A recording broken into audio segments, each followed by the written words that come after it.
I still maintain that daily beard trimming are a necessary part of your grooming regime. Are you trying to tell me my beard's overgrown a bit? Amongst other things.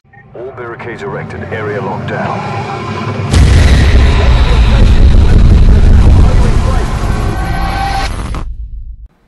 Hello kids and kittens, it's Dougan here. And I'm currently wearing the fake beard cam that the Spy has in Team Fortress 2. Because there's no way I'm going to grow a beard this large in real life and then trim it off just for a lol factor in a video. Though I have done other things almost as stupid for a lol factor. Anywho, I can't really see myself having something like that in real life anyway, because it's just so massive and muffles what I'm saying. Given half my job involves me talking to people, I can't do that. No, this was part of a beard and wig kit that Pancake got me as a gag gift for my 30th last year, back when I was complaining that Movember stole my beard and I was just left me with a little mustache. But I will be obviously participating in Movember again this year. Another story, different day. Anywho, welcome back to Tier 2. This is where I do one of these first looks at the video type gameplay thingy-bobs. And given the overwhelming success of the Tribes Ascend video, which I must thank a random stab for getting me into the beta for that, whereas I'm going to use the cliched statement and say, I'm going to do something different with my commentary today. You can't do anything different with commentary, seriously. They're voice and video file. Just stick one on top of the other and it's done. Whereas obviously trying to edit something, that's not longer a commentary, technically. That's my look at it, and that's how I see it. You could call this a montage of sorts, but what people define as montage is usually clicky, awesome special effects. Whereas technically a montage is just a separation or collapsation. Collapsation? Is that even a word?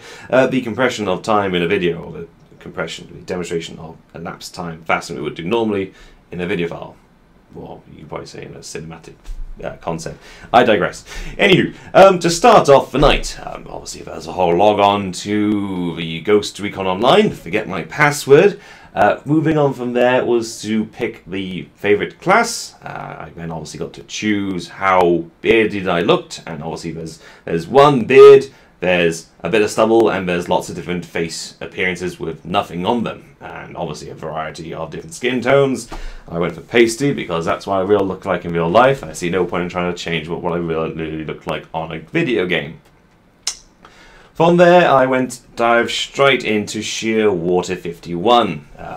It's the Onslaught campaign, potentially, where we have to capture 2 points to then enable us to capture a third point. And obviously, each time you capture a point, you get more time added to your timer. So there I go. I run it off with the Assault class because that's what I am. I'm a damage-absorbing thicko until I actually get the far enough along the learning curve to know what I'm actually doing. From here, though, it was a simple case of me running around looking in awe at the maps, and obviously the simple interface you get, and obviously how things deal different compared to other games, compared to Battlefield, compared to Team Fortress 2, compared to Black Ops and Call of Duty, and all the other franchises of similarities of that.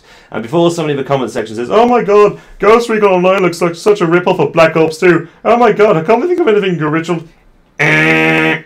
I'd like to highlight at this point the Ghost Recon series was published by Ubisoft back in 2001, whereas the Call of Duty franchise was initially published in 2003. So, point to Ghost Recon, nil to Call of Duty. Sorry guys. Okay, cool, thanks. Moving swiftly onwards from there, it was a simple case of me dying, clambering under something, dying, trying to capture a point, dying, killing somebody by pure fluke, dying, clambering under something, running around a corner, and dying again. In fact, it carried on for this for a majority of the night until Pancakes came into my room and actually said, you do realise this is a tactical shooter? At which point I looked quite befuddled at him, and then he looked befuddled at me, and he then went on to explain that there's little point in just running out into the middle of the field and hoping not to get shot if you move from cover to cover, and you make use of the actual cover mechanics where you actually peek around a corner. Yes, this game is balanced for lane robber bowling. You can avoid a lot of incoming fire. That said, there were a couple of occasions when I was actually behind cover, they did manage to get a perfect headshot on me. But that's another story for another day. And daft as it sounds, it was almost as if a light bulb had just gone ping on in my head. I suppose at this point I could probably switch my light bulb on and off to replicate something. Anywho, I digress. At which point, all of a sudden, my aim seemed to improve almost threefold. Now, obviously, considering my aim wasn't all that impressive to start off with, that's not saying much. For me, it increased. I was getting kills where I was missing before. I was surviving encounters where I should have died before. And more impressively, I actually got a pretty impressive nade shot at one point. Unfortunately, my kill to death ratio was still quite low. I had like a couple of kills, I had a shitload of deaths, but they were starting to equalise out. Well, actually, it was more a case of I had to equalise a kill to death, it goes that way.